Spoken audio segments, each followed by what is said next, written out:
Shalom familia, Laila Tov, buenas noches, bienvenidos a una reunión más de Casa de Oración, Encuentro con Yeshua. Somos Isabel y Ramiro Peña, siervos de Yahweh en esta subcasa de oración. Amados hermanos, les damos la más cordial bienvenida, los invitamos a que permanezcan con nosotros en la lectura de esta maravillosa porción de la Torah, la porción número 17 que lleva por título Yitro. Yitro era el suegro de Moshe, y Yitro quiere decir su excelencia. Los invitamos a que se pongan cómodos, a que estén con sus Biblias a la mano, su cuaderno de apuntes, para que puedan tomar notas, y al final de la transmisión, cuando el video esté subido en nuestras redes sociales, en nuestro canal de YouTube, puedan revisarlo y puedan complementar su aprendizaje, complementando con sus lecturas, ¿no?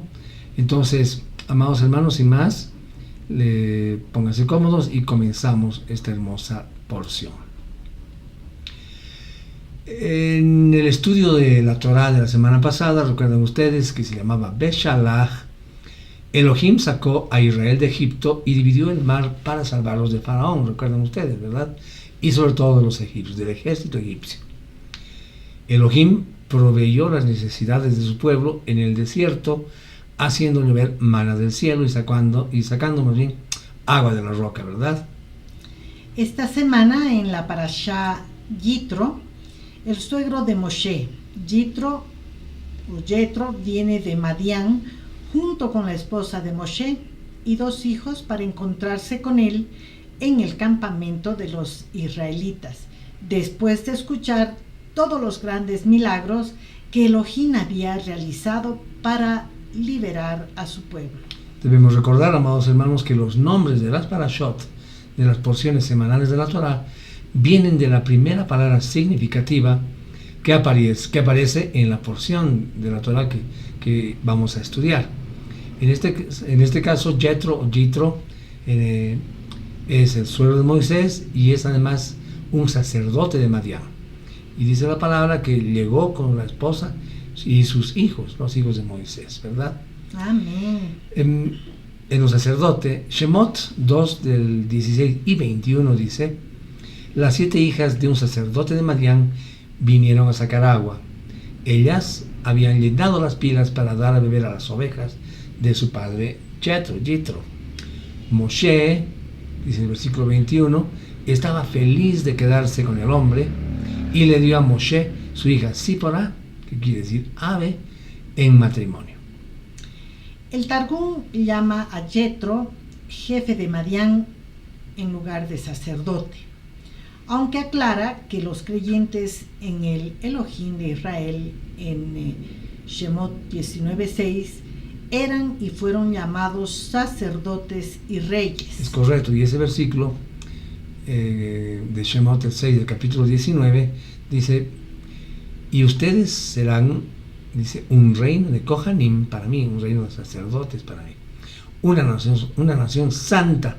Estas son las palabras que tienen que hablar a los hijos de Israel. Recordemos también que Melquisedec, al encuentro con Abraham, en Bereshit 14:18, fue llamado sacerdote. En Génesis 14:18 dice así: Melquisedec, rey de Shalem, sacó pan y vino. Él era el Cohen, el sacerdote del Elión, el poderoso Altísimo. Amén. Hermanos, el sacerdocio levítico es establecido más adelante, como veremos en las siguientes porciones que vamos a ir estudiando.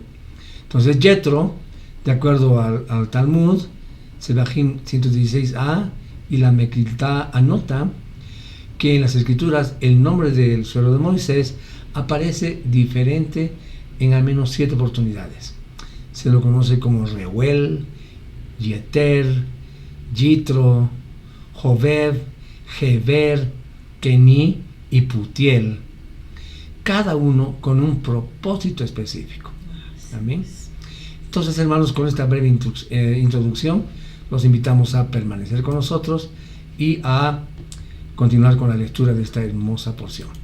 Entonces, ven ustedes en sus pantallas proyectado ya la porción de esta semana, la porción número 17, que se llama Yitro y significa su excelencia.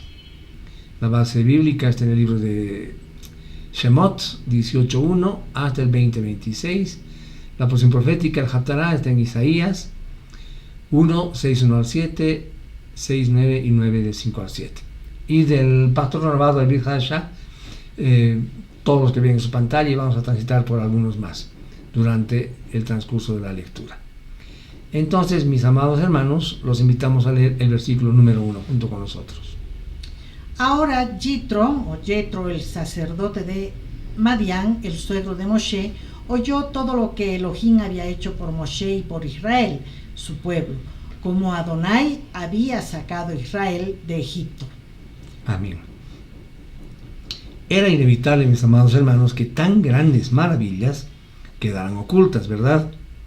La noticia corrió de tal manera que Yetro en Madián supo más bien lo que había sucedido, ¿verdad? De la misma manera, hermanos, nosotros tenemos la responsabilidad de hacer notorias entre todas las naciones de la tierra las maravillas de Yahweh, ¿verdad? El Salmo 45 nos dice: Oh Yahweh, mi Elohim, has multiplicado tus obras maravillosas, tus maravillas y tus pensamientos hacia nosotros.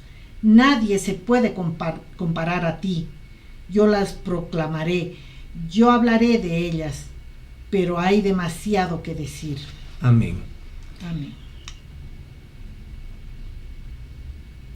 Lean ustedes estos versículos, vamos a ir al versículo 8. Moshe dijo a su suegro todo lo que Elohim había hecho a Faraón, a los egipcios por amor a Israel, todas las vicisitudes que habían sufrido mientras viajaban y cómo Adonai los había rescatado. Amén. Hermanos, la mejor manera de testificar es contando los hechos maravillosos que nuestro Abba Kadosh ha hecho, ¿verdad? Es necesario que las personas conozcan a nuestro Elohim por sus hechos prodigiosos y no por estrategias humanas o medios que pueden rayar o acercarse a lo místico, ¿verdad? Yahweh, hermanos, es real y como tal debe ser presentado. Y esto solo se puede lograr mediante el Ruach HaKodesh, el Espíritu de Santidad, ¿verdad? Amén. Hechos 1.8 dice: Pero recibirán poder cuando el Ruach HaKodesh venga sobre ustedes, y serán mis testigos en Jerusalén, en todo Yehudá y Shomrón, en verdad hasta lo último de la tierra. Sabemos, hermanos, que actualmente las dos casas de Israel no han sido reunidas. Entonces, ahora es el momento en el que Yeshua ha escogido revelar a muchos que regresen a Israel, porque tenemos que ser sus testigos hasta lo último de la tierra. Y Israel, sabemos todos que se encuentra en todas las naciones, estamos dispersos por todo el mundo, ¿verdad? Amén. El versículo 9. Yitro se regocijó por todo el bien que Adonai había hecho por Israel, por haberlos rescatado de los egipcios. Es precisamente, hermanos, la buena noticia la que causa asombro en los que escuchan las maravillas y la grandeza de Yahweh, ¿verdad? Solo esta Besorá, en hebreo y en español se traduce como buenas noticias, es la que confronta todo argumento en contra del Eterno, hasta el punto de que el oyente, el creyente, llega a reconocer la grandeza de Elohim, de Israel, de nuestro pueblo, sobre las demás deidades que adoran las demás naciones, ¿verdad? Los Goim. Entonces, este es el testimonio que trae la conversión a aquellos que estamos buscando ese mensaje de redención y de restauración de nuestra emuná, ¿verdad? Romanos 10, 14 al 15 dice: ¿Cómo podrán litigar literalmente o figurativamente, contender, defender, gobernar? Romanos 10, 14 al 15. ¿Cómo podrán invocar a alguien en quien no han confiado? ¿Y cómo pueden confiar en alguien que no han oído nada sobre él? ¿Y cómo pueden oír acerca de alguien si nadie lo proclama? ¿Y cómo puede la gente proclamarlo si Yahweh no los manda? Como el Tanaj lo dice: cuán hermosos en las montañas de Israel son los pies de aquel que trae las buenas noticias, proclamando Shalom anunciando salvación. Amén, anunciando Yeshua, ¿verdad? Salvación. Vamos a ir al versículo 12. Yitro, el suegro de Moshe, trajo una ofrenda de ascensión y sacrificios a Elohim y Aarón. Vino con todos los ancianos de Israel para compartir la comida delante de Elohim con el suegro de Moshe. Hermanos, a ver, escuchar y reconocer solamente no es suficiente. El paso a la redención está en un sacrificio, y fue eso precisamente lo que Yetro hizo, un holocausto delante de Yahweh, ¿verdad? Y hoy en día sabemos que no precisamos el sacrificio de animales, puesto que Yeshua es el Cordero de Elohim que quita el pecado del mundo, ¿verdad? Yohanan 1:29 dice: al día siguiente, Yohanan vino a Yehoshua, que venía hacia él, y dijo: este es el Cordero de Yahweh que quita el pecado del mundo. Entonces, hermano, Yeshua es el que hizo el sacrificio una vez y para siempre, ¿verdad? En Hebreos 9:14, ¿qué dice? Sin embargo, es necesario levantar un altar como todos los hombres que han tenido un verdadero encuentro con el Eterno. Un altar de piedra que muestra solidez y firmeza. Esta parashá nos enseñará a levantar ese altar y a vivir delante de él a plenitud. Amén. Entonces, entrando a la segunda ley, vamos a ver la elección de los jueces del Beit Din. Versículo 13, entonces. ¿Del 2? ¿Solo 2? Solo 13. Ya. Al día siguiente Moshe se enteró para resolver disputa para el pueblo, mientras el pueblo estaba alrededor de Moshe desde la mañana hasta la noche. Entonces acá vemos, al día siguiente al que Yetro ofreció el sacrificio, Moshe, dice, ejerció la función de juez sobre toda la nación. Ahora, la palabra usada para juzgar en hebreo se dice shafat, y shafat está en el Strong 8202, que significa juzgar, pronunciar sentencia a favor o en contra, vindicar o castigar, litigar, digamos en sentido literal, o también puede ser en un sentido figurado. Significa también contender, gobernar, hacer juicio, juzgar, litigar. Lo que nos da la idea de que Moshe atendió los litigios y problemas particulares que tenía el pueblo, ¿verdad? Estos al parecer no eran pocos, puesto que estuvo todo el día en ellos. Ahora bien, tengamos en cuenta que Yetro hizo sacrificio a Yahweh. Esto es una clara muestra de su conversión total, ¿verdad?, al Elohim de Moshe. Amén. Baruch Hashem.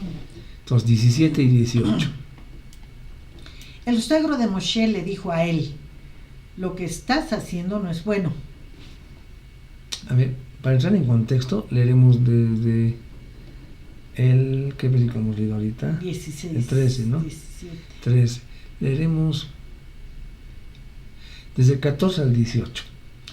Cuando el suegro de Moshe vio todo lo que él estaba haciendo al pueblo, dijo: ¿qué es esto que haces al pueblo? ¿Por qué te sientas ahí solo con todo el pueblo parado alrededor de ti desde la mañana hasta la noche?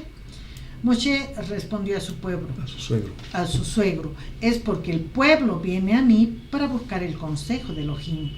Cuando sea que ellos tienen una disputa y vienen a mí, yo juzgo entre una persona y otra, y yo explico a ellos las leyes y enseñanzas de Elohim. El suegro de Moshe le dijo a él: lo que estás haciendo no es bueno. De cierto te agotarás del todo, y no solo tú mismo, pero este pueblo aquí contigo también. Es mucho para ti, no lo puedes hacer solo por ti mismo. Hermanos, aquí vemos algo de suma importancia, y es que nuestro Abacadosh ha puesto y pondrá personas a nuestro alrededor que va a usarlas para que nos aconsejen. Entonces, el consejo de un santo, de un Kedoshim, es recibido como que viniera de Yahweh mismo, ¿verdad? Es decir, que nuestro Abba usa personas para mostrarnos en qué nos estamos equivocando. Aquí Yetro le asevera a Moshe que no puede llevar a cabo toda la obra de Yahweh solamente y solito sobre sus hombros, ¿verdad? Este consejo no venía de cualquier hombre, provenía de uno que hacía sacrificios a Yahweh y le presentaba ofrendas con temor y temblor. En el reino, hermanos, debe existir una relación de interdependencia entre los miembros. Es decir, que todos tienen sus funciones y que todos dependen unos del otro. Es decir, todos dependemos de todos, ¿no? En la Escritura se tipifica al pueblo como un cuerpo en la cual todos los miembros cumplen una función única, ¿verdad? Especial, necesaria y sobre todo inalterable. Primera de Corintios nos dice en el capítulo 12, versos 12 al 14: Tal como el cuerpo es uno y tiene muchos miembros, pero todos los miembros del cuerpo, aun siendo muchos, constituyen un solo cuerpo. Así es con el Mashiach. Porque fuimos sumergidos en un solo cuerpo, sean judíos o gentiles, esclavos o libres, y nos fue dado un solo ruach a beber, pues en verdad el cuerpo no consta de un solo miembro, sino de muchos. Amén. Entonces, el versículo 19 nos dice: así que escucha ahora lo que yo tengo que decir. Yo te daré algún consejo, y Elohim estará contigo. Tú debes representar al pueblo delante de Elohim, y tú debes traer sus casos a Elohim. Amén. Amén. Entonces acá vemos que Yetro le recuerda a Moshe cuál es su función. ¿Para qué estaba ahí, verdad? Y él era el líder indiscutible de Israel, la persona que haría las veces de intermediario entre Elohim y su pueblo. Ahora bien, esta responsabilidad que solo le correspondía a él, no a nadie más, ¿verdad? Entonces, esa era su prioridad ministerial. Hermanos amados, debemos tener presente que la función que Yahweh nos dio no es para nadie más, y que la función que Él le dio a los demás no es para nosotros, ¿verdad? Pues a veces nos afligimos porque algunos son pastores, otros no, otros son maestros, otros son evangelistas, otros les encanta, son adoradores por excelencia, ¿verdad? Entonces esto tenemos que tenerlo presente, ¿no? Que lo que nos da Yahweh, el don que te dio a ti, es para ti. Puede ser que para otra persona no, ¿verdad?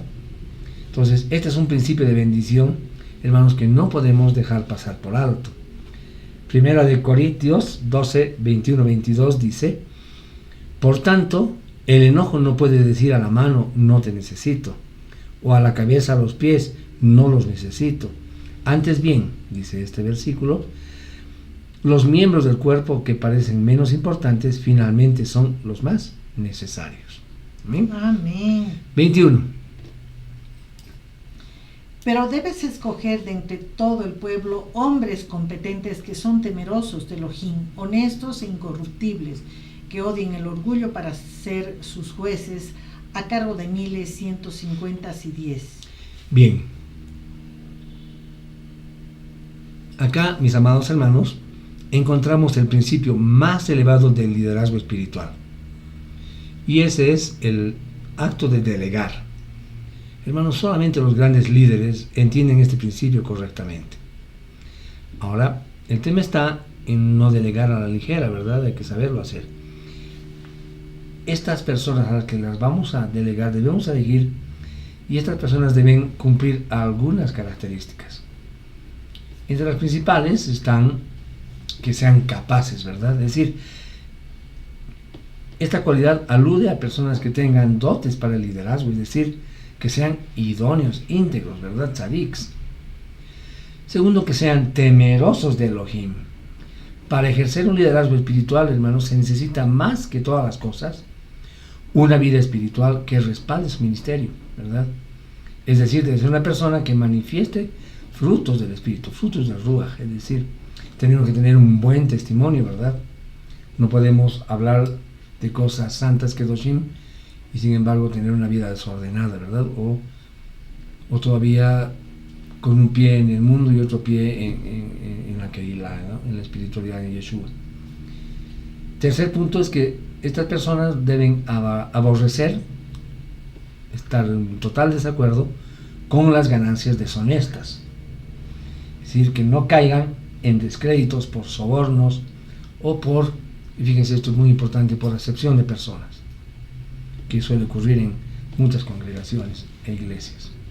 Entonces, estos hombres de los que habla la Escritura debían ser establecidos según su capacidad, ¿verdad? Sobre 1000, sobre 100, sobre 50 y sobre 10. nuestro abacados tiene en cuenta las capacidades del llamamiento, pero este llamamiento también tiene su responsabilidad, ¿verdad? Lucas 14, 47 y 48 dice: aquel siervo, pues, que conoció la voluntad de su Señor y no se preparó ni hizo conforme a su voluntad, será azotado mucho. Pero el que no la conoció e hizo cosas dignas de azotes, será azotado poco, porque a todo aquel a quien fue dado mucho, mucho le será demandado, y al que encomendaron mucho, más le pedirán. Amén. Y complementa esta parte, según Timoteo 2:15. Procura con diligencia presentarte a Dios aprobado, obrero que no tiene de qué avergonzarse, que traza correctamente la palabra de la verdad. Amén. Bien, vamos a leer el 22. Normalmente ellos zanjarán las disputas del pueblo. Ellos deben traerte los casos difíciles, pero asuntos ordinarios ellos deben decidir por sí mismos. De esta forma, ellos lo harán más fácil para ti y compartirán la carga contigo. Amén. Entonces vemos que su labor principal era atender los asuntos sociales del pueblo y así facilitarle la tarea a Moshe. Entonces vemos acá que se estableció un ambiente de comunidad, ¿verdad? Y además de interdependencia. Se podría decir que fue digamos, el primer Sanedrín, por decir algo, ¿verdad? Establecido en Israel. Si retrotraemos a nuestros días, a las congregaciones, a las quejilás de nuestro tiempo, ¿verdad? Es lo que conocemos como aquel cuerpo de ancianos, ¿verdad? De nuestras iglesias. Hechos 6:3 dice: buscad más bien, hermanos, a 7 varones de entre vosotros, que sean de buen testimonio, llenos del espíritu y de sabiduría, a quienes encarguemos esta función. Amén. Entonces vamos a leer ahora 23 al 25. 23 dice: si haces esto y Elohim te está dirigiendo a hacerlo, tú podrás perdurar y todo este pueblo también arribará a su destino pacíficamente. Moshe prestó atención al consejo de su suegro e hizo todo lo que él dijo. 25 más. Moshe escogió hombres competentes de todo Israel y los dio por cabeza del pueblo, a cargo de 1000, de 100, de 50 y de 10. Amén. Hermanos, los niveles de jerarquía establecidos por Moshe garantizaban una mayor efectividad en el trabajo y al mismo tiempo se convertían en una distribución, digamos, como que de carácter militar sobre el pueblo. Ahora bien, es importante que reconozcamos que los líderes han sido puestos, hermanos amados, para nuestro bien y que no debemos levantarnos en contra de ellos. De la misma manera, no debemos pasar por encima de su autoridad. Fíjense, desobedecer a un líder es como si estuviéramos desobedeciendo a Yahweh mismo. Amén. Rab Shaul nos dice en Romanos 13, 1, 4: que toda persona se someta a las autoridades superiores, porque no hay autoridad que no provenga de Yahweh. Así que las que hay por Elohim han sido establecidas. De modo que el que se opone a la autoridad se opone a la disposición de Elohim, y los que se le oponen recibirán su condenación, porque los gobernantes no están para atemorizar al que hace lo bueno, sino al que hace lo malo. ¿Quieres vivir sin temor a la autoridad? Haz lo bueno y tendrás su alabanza, porque ella es un agente de Elohim para tu bien. Pero si haces lo malo, teme, porque no es en vano que lleva la espada, pues es un agente vengador de Elohim para castigar al que hace lo malo. Pero también la Escritura nos dice en Hebreos 13, 17, dice: obedezcan a sus dirigentes y sujétense a ellos, porque ellos velan por ustedes como quienes han de dar cuenta, para que lo hagan con alegría y sin quejarse, pues esto no sería provechoso para ustedes. Como se darán cuenta, estamos proyectando solamente los versículos y capítulos que corresponden a la porción de la Torá, Los versículos de apoyo los leemos nosotros de muchas versiones. Este último que he leído es la versión israelita nazarena, pero también usamos Peshitta, ¿verdad? Y otras escrituras. Entonces, eso lo hacemos para que ustedes puedan comparar las traducciones de todas maneras. 19, vamos a ir al capítulo 19 y vamos a leer del 1 al 4. En el tercer mes, después que los hijos de Israel habían salido de la tierra de Egipto, el mismo día ellos vinieron al desierto del Sinaí. Partieron de Refidín y llegaron a la estepa, desierto de Sinaí. Ellos acamparon en la estepa, al oriente del monte Campo Israel. Moshe subió a Elohim y a Adonai. Lo llamó desde el monte. Aquí está lo que dirás a la casa de Jacob. Anunciarás a los hijos de Israel. Ustedes han visto lo que yo hice a los egipcios, y como yo los cargué sobre alas de águila y los he traído a mí. Amén, Baruch Hashem. Hermanos, Moshe, vemos aquí que fue a encontrarse con Elohim, ¿dónde? En la montaña, ¿verdad? Ahí es entonces donde recibe un mensaje muy importante, no solo para los israelitas que allí estaban, sino para la posteridad, ¿verdad? Entonces, este mensaje comienza declarando quién, ¿verdad? O sea, de quién está hablando. O sea, quién es aquel que está emitiendo ese mensaje. Entonces, Yahweh le está recordando al pueblo que fue él, ¿verdad?, quien nos sacó de Egipto. Porque el versículo 4 dice, ustedes han visto lo que yo hice. Está hablando en primera persona, ¿verdad? Entonces, ahí le está recordando que fue él que nos sacó de Egipto. Y no solo que los sacó, sino que además los liberó y que también los trajo con mano prodigiosa a su presencia. Entonces este término sobre también, sobre las alas de águila que hemos leído, ¿verdad? En el versículo 4, es usado para mostrar una vez más sus maravillas y portentos. Eran aproximadamente 2 millones de personas, que incluía ancianos, mujeres y niños, y además de animales, ¿verdad? Pero además estaban los accesorios de viaje. El tramo de convertidos representa más o menos 160 millas. Era un trayecto que se podía recorrer en 3 días, caminando día y noche, pero sin parar, digamos, ¿no? Y sin descansar. Así lo dice el versículo, ¿verdad? Además dice, su calzado no se gastó. Otro tópico de este mensaje puede ser visto también en 2 dimensiones diferentes. 1. Para el tiempo presente, es decir, que el mensaje aplicaba para los oyentes de hoy, a los que se puede llamar casa de Jacob. Okay. 2. La dimensión profética, que abarca a todos los hijos de Israel en todos los tiempos, lo que significa que no solo fue un mensaje importante para los que oyeron en ese momento, sino para todos y cada uno de los hijos de Israel en cualquier tiempo. 5 y 6 del capítulo 19 dice, ahora pues, si en verdad escuchan mi voz y guardan mi pacto, serán para mí un tesoro bien amado, más que todos los pueblos, porque mía, dice el versículo 5, es toda la tierra. Amén. Y ustedes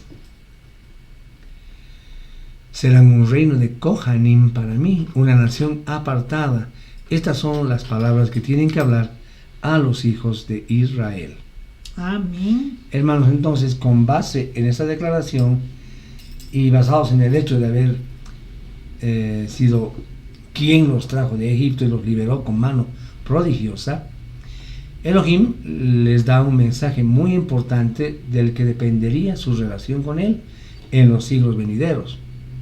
Este mensaje comienza con un sí condicional, ¿no? Ahora, sí, en verdad, escuchan, ¿no?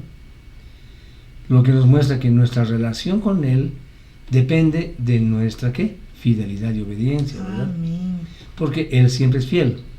Él hizo su parte al sacar a nuestros padres de Egipto y a lo largo de la historia. Él nos libra de todos los males, ¿verdad?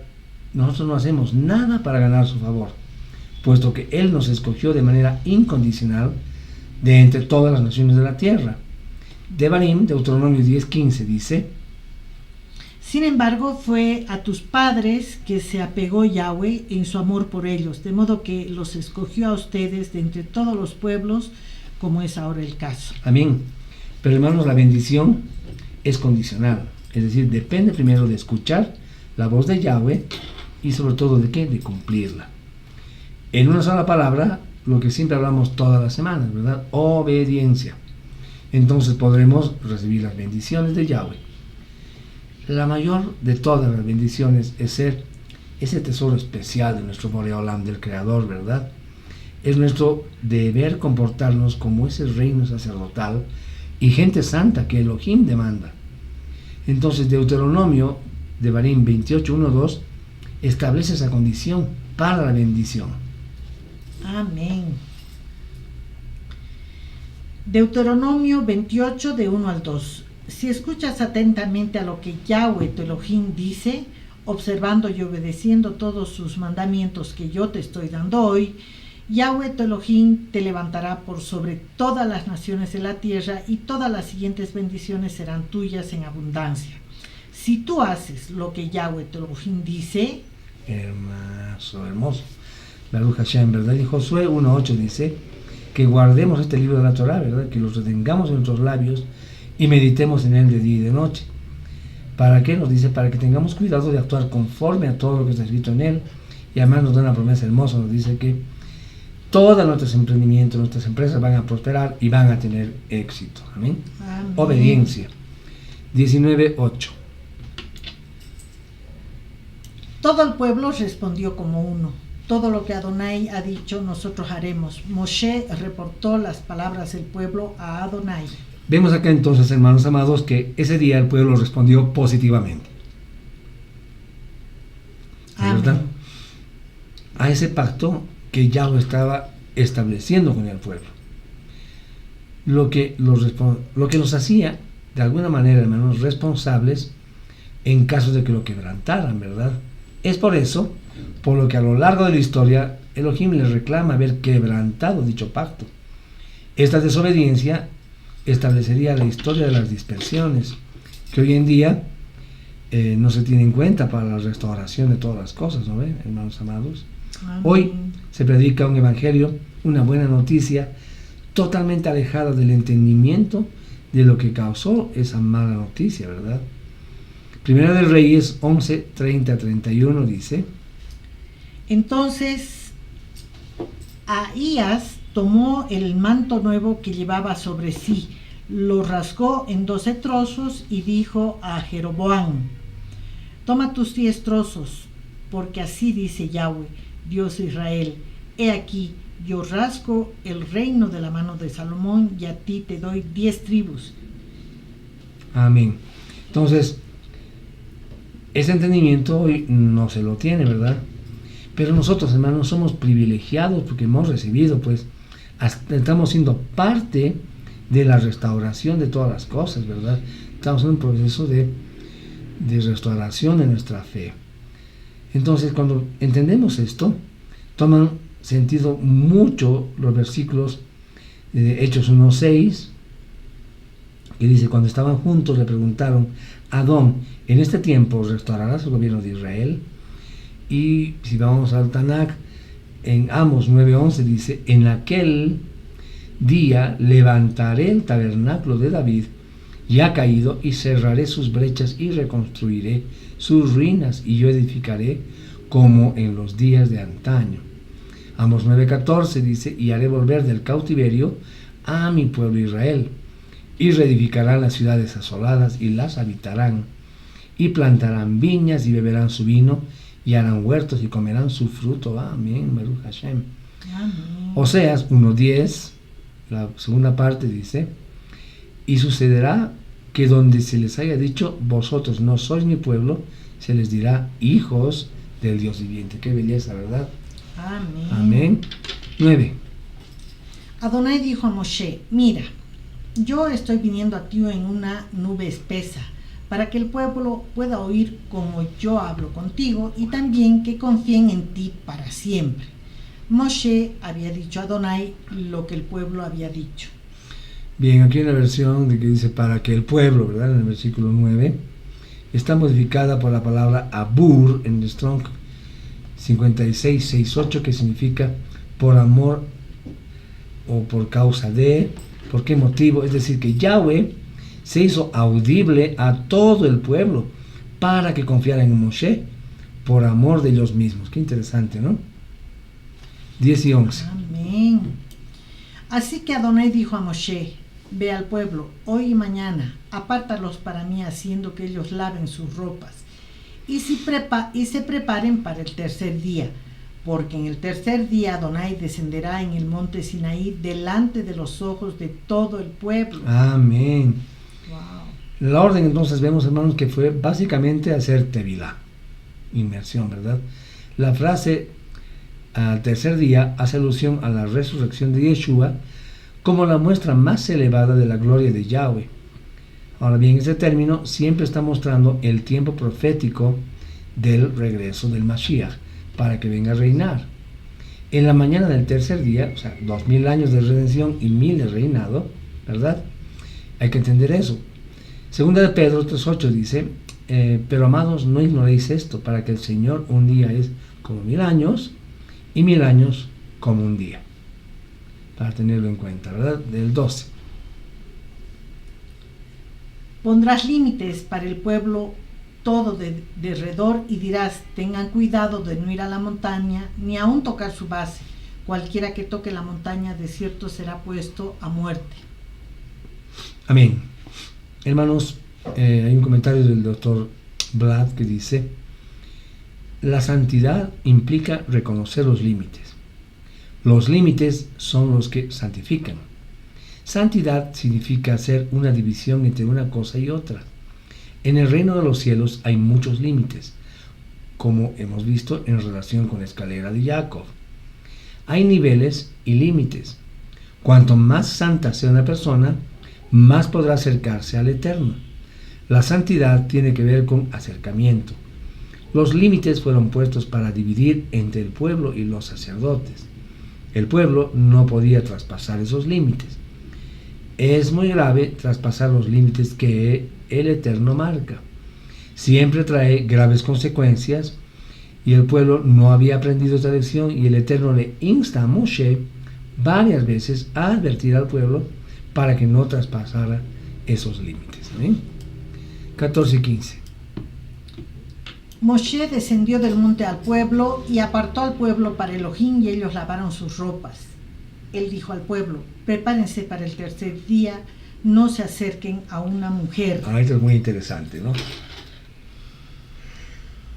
A ver, nos vamos a apoyar aquí en Levítico 15:12, lo van a leer ustedes.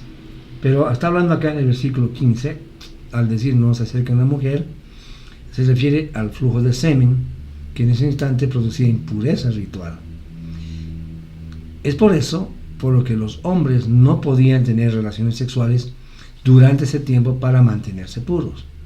Ahora bien, la pregunta que surge al respecto es: ¿por qué algo tan sublime como la semilla de la vida misma se convierte en algo impuro? La explicación, mis amados hermanos, es simple, sencilla. Dice: son millones de espermatozoides que potencialmente llegarían a ser personas, pero mueren y no pueden hacer nada muerto en la presencia del Eterno. Es más, dice, el Eterno nunca solicita flores en sus altares, por más hermosas que sean. Es necesario cortarlas para ponerlas en un florero para adornar. En este caso, ya estarían en un proceso de muerte y deterioro, considerado contra naturaleza. Marcos 12:27 nos dice algo interesante. Dice: no es Dios de muertos, sino es un Dios de vivos, y vosotros muchos erráis. Ahí nos hace una advertencia, ¿verdad? Wow. 16. En la mañana del tercer día hubo truenos, relámpagos y una nube espesa sobre la montaña. Amén.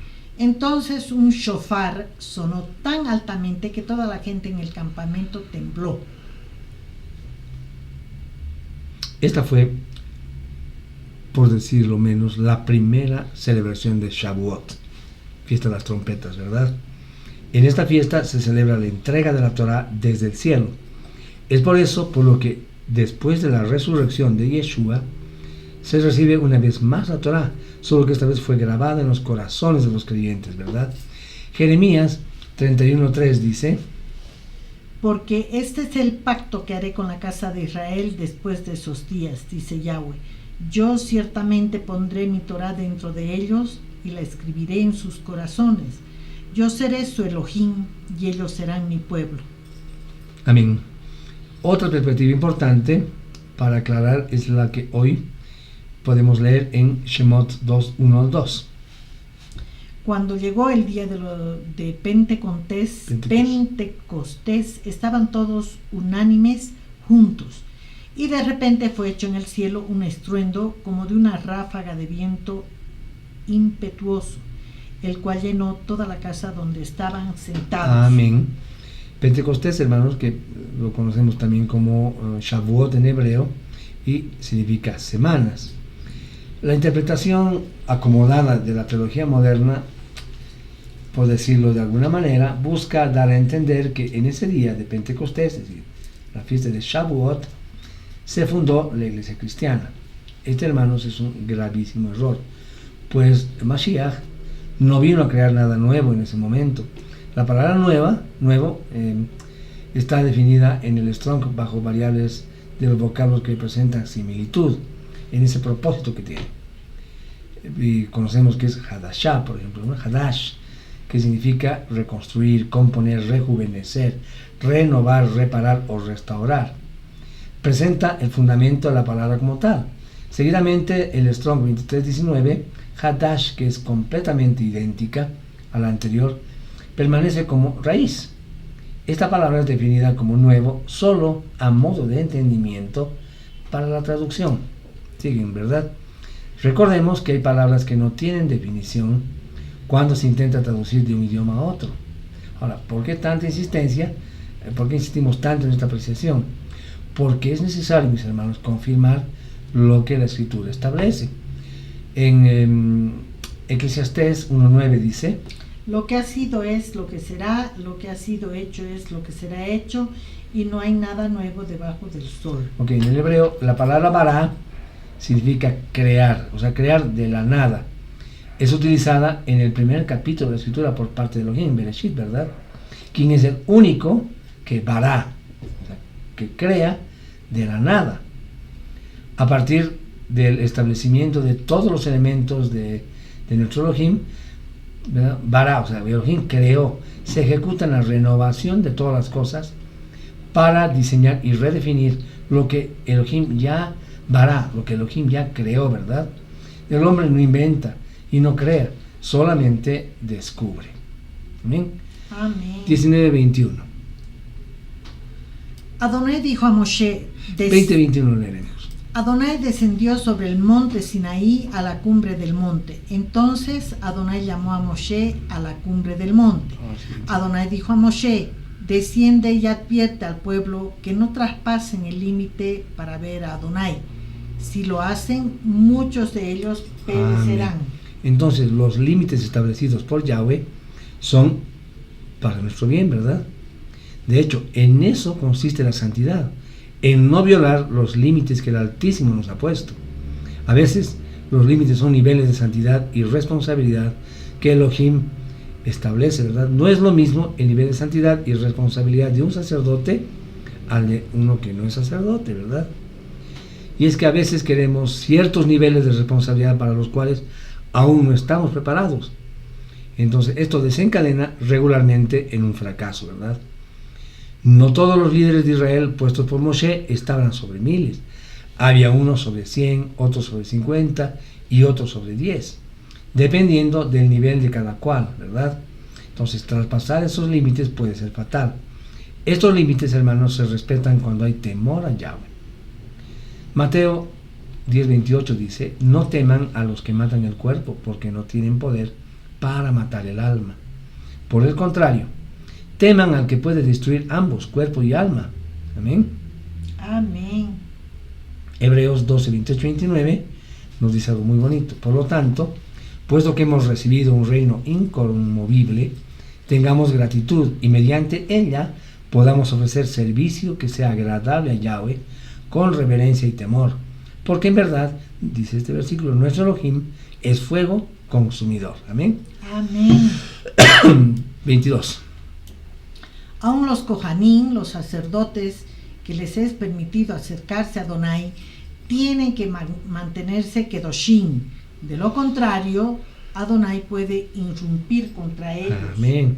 Entonces los sacerdotes, vemos, tenían una responsabilidad superior al resto del pueblo, por lo que demandaba un mayor grado de santidad y un menor margen de error, ¿verdad? El hecho de que un sacerdote no mantuviera un nivel de santidad acorde a su ministerio representaba un peligro para su vida.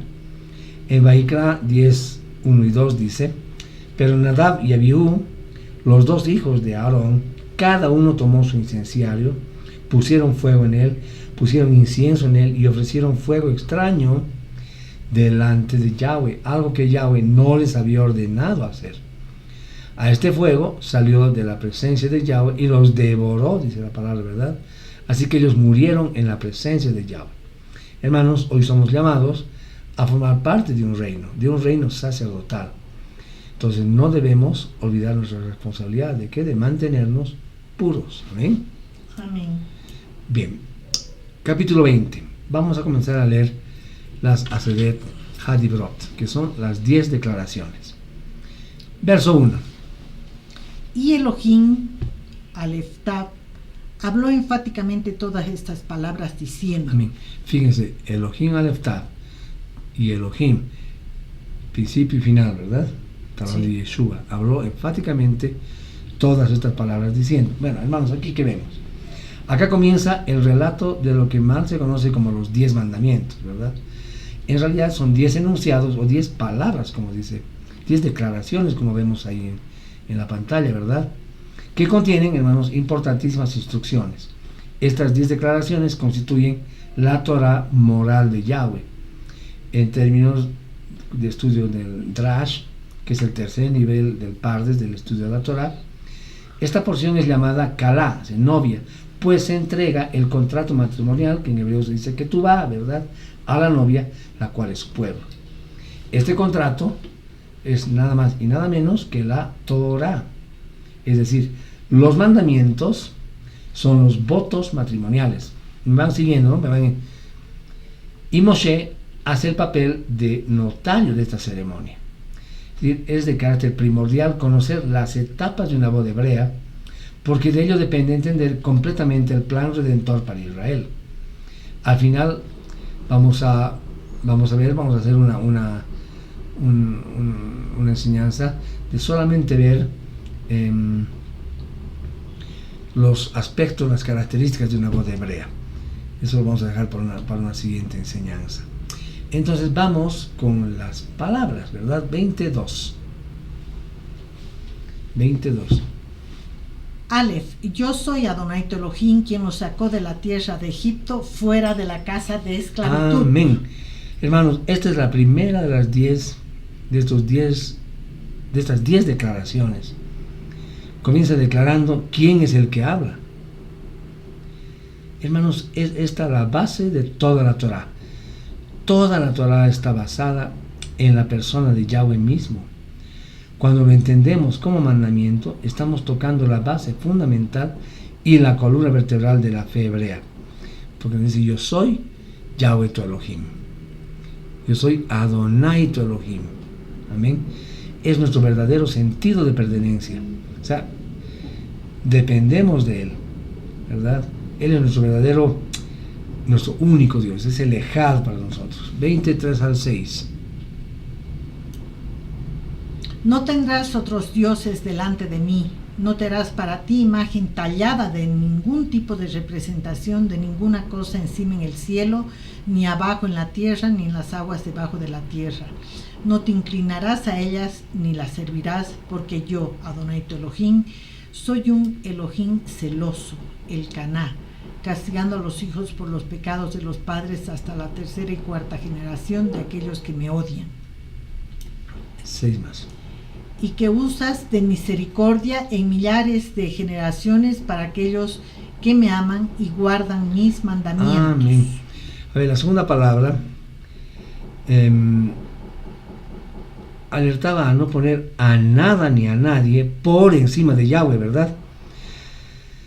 A no ponernos frente a ningún tipo de dios pagano o objeto de idolatría, puede ser esta imagen, monumento o iglesia. Y más aún, esto prohíbe la creación de imágenes que ilustren a cualquier deidad o a Yahweh mismo, ¿verdad? La escritura nos dice en Isaías 40:18: ¿Con quién entonces pueden comparar al Elohim? ¿Qué imagen compara con él? Entonces acá, hermanos, debemos tener presente que la idolatría no solo nos afecta a nosotros, sino también a nuestra descendencia. De la misma manera, nuestra obediencia se hace notoria en nuestra descendencia, ¿verdad? También resaltamos una carga y por ende la consecuencia del pecado de la idolatría a imágenes e ídolos es muy delicada, pues recae en las familias que han practicado dicho pecado. El Salmo Tehilim 135, 15-18 nos dice: los ídolos de los goim, de los extranjeros, son no más que oro y plata, la obra de manos humanas. Ellos tienen bocas, pero, nos dice, no pueden hablar. Tienen ojos, pero no pueden ver. Tienen oídos, pero no pueden oír. Y no tienen aliento en sus bocas. Aquellos que los hacen se harán como ellos, junto con todos los que confíen en ellos. Personas inútiles en casa, con toda condición para surgir, ¿no? 27. Gimel, no pronunciarás el nombre de Adonai tu Elohim falsamente, porque Adonai no tolerará al que invoque su nombre falsamente. Amén. Esta ha sido una de las declaraciones más mal interpretadas por nuestros hermanos de la casa de Yehudá, puesto que la prohibición estaba dada no por el hecho de mencionar su nombre, sino por tomarlo en vano. La palabra usada aquí para vano es shav, del Strong 7723, que significa calamidad, destrucción, falso, hipócrita, ilusoria, una mentira, un mentiroso, vanidad y vano. Por lo que entonces entendemos que lo que está hablando es de no usarlo falsa e hipócritamente. Se ve la diferencia, ¿no? Sí. O con el objetivo de maldecir. No solo de usarlo, sino de llevar mal su nombre. Entonces, ahí entendemos que no está prohibido que juremos por él, ¿no? Sino que no lo hagamos de una manera vana. 20 del 8 al 11. Recuerda el día de Shabbat para hacerlo Kadosh para Elohim. Amén. Tienes 6 días para laborar y hacer todo tu trabajo, mas el séptimo día es Shabbat para Adonai tu Elohim. No harás en él obra alguna. Amén. Tú, ni tu hijo, ni tu hija, ni tu siervo, ni tu sierva, ni tu ganado, ni el extranjero que está contigo. Porque en 6 días Adonai hizo el cielo y la tierra, el mar y todo en ellos, y en el séptimo día él reposó. Por esta razón Adonai bendijo el día de Shabbat y lo apartó. Amén. Para él mismo. Clarísimo, ¿verdad? Ahora, fíjense. El versículo 8. Este versículo comienza con ¿qué palabra? Recuerda. Por lo tanto, se muestra que no fue un mandamiento establecido en ese momento, sino uno que ya había estado establecido, o sea, recordar, ¿verdad? Ya se celebraba Shabbat antes, mucho antes, ¿verdad? Esta palabra en hebreo es zakar, Z-A-K-A-R, digamos, si queremos pronunciarlo en hebreo, ¿no? Como se leería en hebreo. Y significa propiamente marcar como para que sea reconocido, recordar, o sea, digamos una implicación de mencionar, recuerdas esto que pasó, así, ¿no?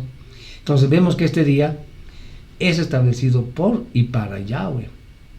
Él lo estableció, como dice el versículo 11 que hemos leído, ¿no? Lo bendijo y lo estableció como santo, como sagrado. El descanso aplicaba no solo para los hombres, sino también para los animales, hermanos, incluso al extranjero que viviera en Israel. Es decir, los siervos extranjeros también gozaban de este día. Ahora, hemos entendido un principio fundamental, que todos los hombres que tuvieron un encuentro con Yahweh a través de la Escritura, establecieron como marca imborrable de ese momento lo que significó y a dónde nos llevaría un altar de piedra, ¿verdad? Entonces, estamos teniendo un encuentro con Yahweh a través de su poderosa verdad, a través de su Torah. Es necesario que recibamos estas palabras de lo alto y levantemos nuestro altar de piedra Estamos, hermanos, en este instante leyendo y aprendiendo de el texto más elevado y hermoso de la fe hebrea. Las 2 tablas de piedra con los mandamientos de nuestro Elohim. Debemos entonces adoptar con claridad, decisión y compromiso en nuestra vida espiritual, hermanos, el Shabbat, el cual es un regalo maravilloso de Elohim para que los suyos nosotros vivamos en Shalom. Amén. Amén. 12. Honra grandemente a tu padre y a tu madre, para que puedas vivir mucho tiempo en la tierra, la cual Adonai tu Elohim les está dando. Miren aquí, en esta traducción dice, nos da una medida, ¿no? Honra grandemente. En otra versión dice, honra a tu padre y madre, simplemente, ¿no? Puedes honrar de muchas maneras, pero aquí dice, la orden es grandemente, ¿verdad? Entonces, honrar significa estimar. En este caso, se estima, esta estima más bien es representada con cuidado, con amor, financieramente, solventando a los padres, ¿verdad? Honrándolos. Es un pecado, hermanos, ante Yahweh el no ser desprendidos financieramente con nuestros padres. Este mandamiento está íntimamente ligado a la vida, es decir, que es promesa de Yahweh dar larga vida a los que honran a sus padres, ¿verdad? Y además en el orden en el que el mandamiento lo está expresando, ¿verdad? Ahora, no es cuestión de digamos, en términos monetarios, de monto, es cuestión de prioridad. Nuestros padres deben ser nuestra prioridad, ¿verdad?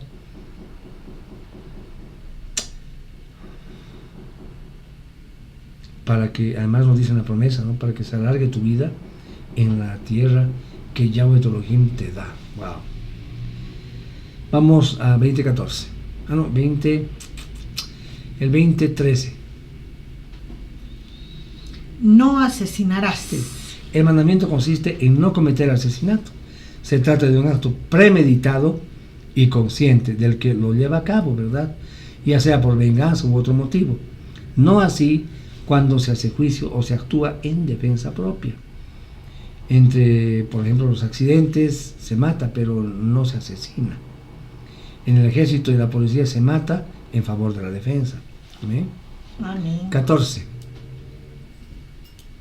No cometerás adulterio. Bueno, el adulterio consiste en tener relaciones sexuales fuera del matrimonio, ¿verdad? Esta es una de las 2 condiciones por la cual se corrompe y se rompe el pacto que hicimos con nuestro Padre. 20:15. No robarás. Aquí se refiere no solo al robo de objetos que no nos pertenece, sino también alcanza a los secuestros. Además, esta palabra se usa también para referirse al fraude y a la estafa. 20:16. No darás falso testimonio contra tu prójimo. Ok, cuando se habla del falso testimonio se refiere a acusar falsamente a alguien. También aplica al hecho de saber que alguien está siendo acusado falsamente. Esto es muy importante, y no hacer nada al respecto. Los principales líderes del tiempo de Yeshua cometieron este pecado al proferir contra él falsos testimonios, ¿verdad? Aquí puede leer Mateo 26, 59 al 61. 17.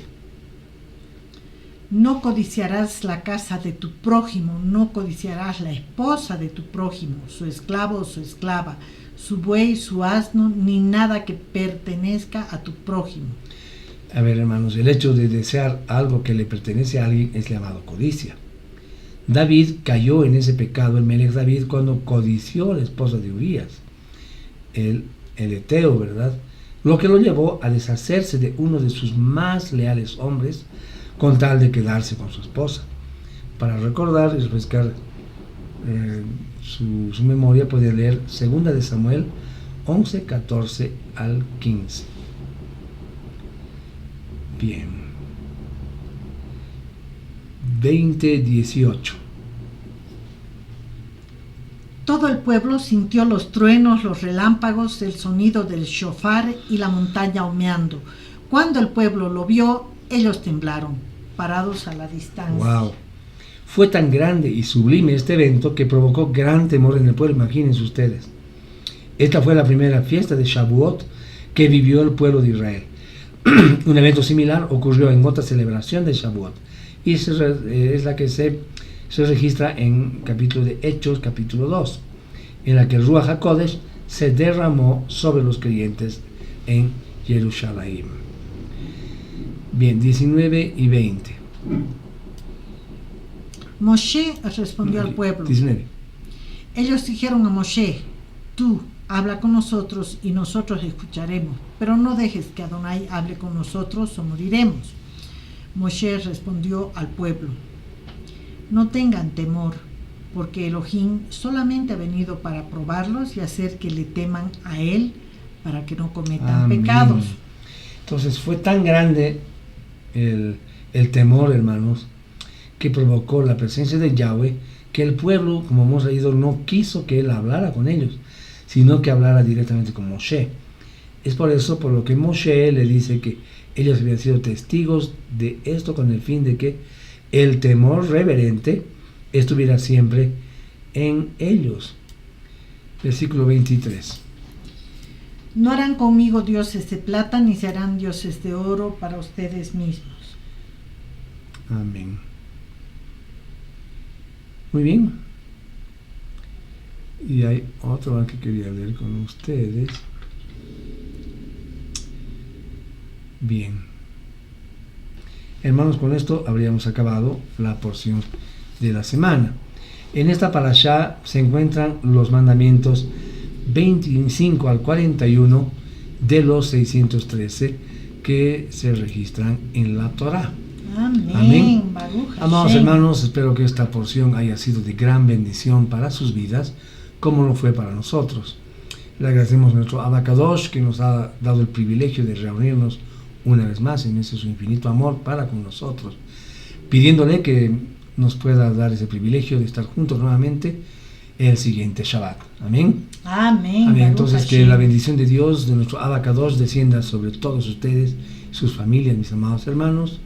Que la Torá sea la luz que ilumine el entendimiento y los caminos de todos nosotros durante esta semana. Amén. Amén. Baruch Somos Hashem. Ramiro e Isabel Peña y nos vemos entonces la siguiente semana por este mismo canal. Amén. Shabbat Tov.